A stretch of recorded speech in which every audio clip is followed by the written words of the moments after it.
Hi everybody. Today we're going to continue with Shredderman's Secret Identity.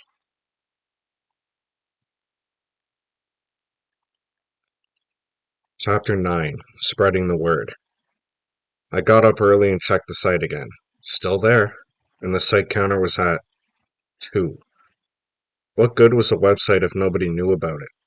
How could I tell anybody about it without giving away that I'd built the site? They'd know right off that I was Shredderman. Maybe I could get email addresses from the kids in my class and Shredderman could send them the link. Nah, getting the addresses would take too long. Plus, it'd be really obvious. Maybe I could tape flyers up around school before the teachers got there. Nah, Mr. Hoover would take them down by the time they let kids on campus. So how was I going to spread the word? There had to be some way to do it before the teachers could stop me. But how? How could I let kids know about the Shredderman site without giving myself away? I looked out at my window over at the school and saw the American flag being hoisted up the pole. Boy, Mr. Hoover started working early. I wouldn't be able to do anything without him around. I watched the flag flutter in the breeze, and that's when I got the idea. Confetti. Mr. Hoover was always picking up trash. He couldn't keep up. What if there were pieces of paper all over the playground? Colored paper. Kids would have to notice them. And Mr. Hoover and all the teachers put together couldn't pick them all up. They'd make the kids do it. Oh yeah. I got to work making confetti. Big confetti. Lots of confetti. I made a document on my computer that had a bunch of different things on it. Like, does Bubba Bixby cause you grief? Try Shredderman.com for comic relief. Hey Bubba, get your mama to go to Shredderman.com. Shredderman.com, where the good guys shred. How? Kabam. Smack. Shredderman KOs Bubba for you on Shredderman.com. Next, I copied and pasted as many as would fit on one page. Put purple paper in the printer and let her rip. I got ready for school. I gobbled down breakfast. And when I was out of purple paper, I put in yellow. My printer was flying, and while it was printing, I cut the finished papers into strips. Hundreds and hundreds of strips. By the time the school bells were ringing, I had a couple of gallon-sized Ziplocs filled with super-sized confetti, and I was ready to use it. But how? I couldn't let anyone see me throw it around. They'd know I was Shredderman. I'd have to be sly, quick, smart.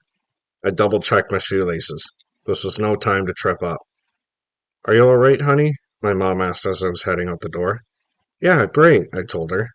She felt my forehead anyway. You look flushed. I'm fine, I said. He smiled. Hey, I forgot to measure you. You've got time. Come here. No, Mom. I've already got my shoes on. It's not like I'm gonna shrink or anything. I've got to get to school.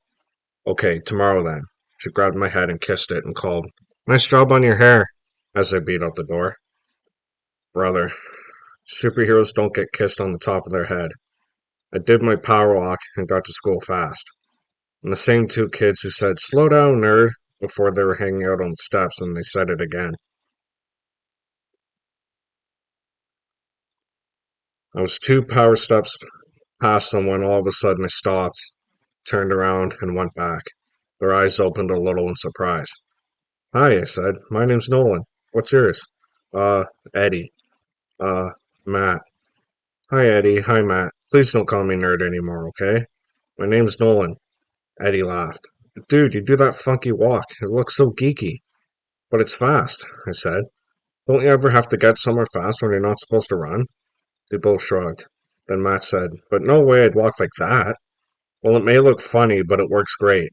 Anyway, call me Nolan, okay? Sure, they both said. I blinked. Wow, they said sure. No nerd, added at the last second. Just sure. I smiled at them and took off. I might have been able to throw a few handfuls of confetti around before we had to go to class, but there were two reasons why I didn't. One, I didn't want just a few papers here and there. I wanted papers everywhere. And two, I couldn't risk anyone seeing me. Anyone. I looked around at all the kids, at all the classroom windows. How was I ever going to get my confetti everywhere without being seen? The breeze was still blowing. If only I could get my confetti into the wind. If only I could get it to sail across the playground and scatter everywhere. But how? I looked up. If I could get on the roof of a portable classroom, the breeze would carry my confetti much farther than if I just scattered it at ground level.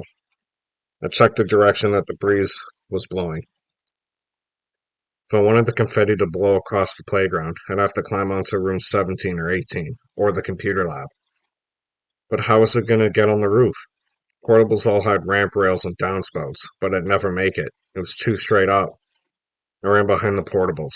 Same story, but Mr. Hoover's pickup truck was parked right behind the computer lab. I moved closer.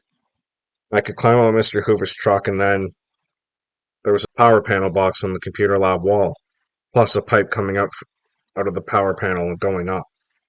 And then there was the backside of the air conditioner, and a big floodlight, too. If I could get up to the air conditioner, I could get on the roof. Or at least Shredderman could. The last bell rang, so I ran to class. Was I really going to do this? Could I really climb a roof?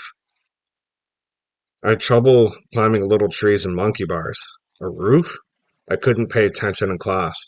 All I could think about was, could I do it?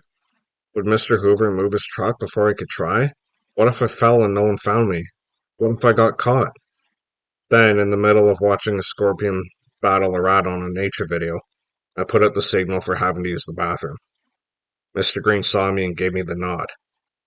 I snuck through the dark with my backpack and ran out the door. I looked all around. The coast was clear. It was time for Shredderman to climb a roof.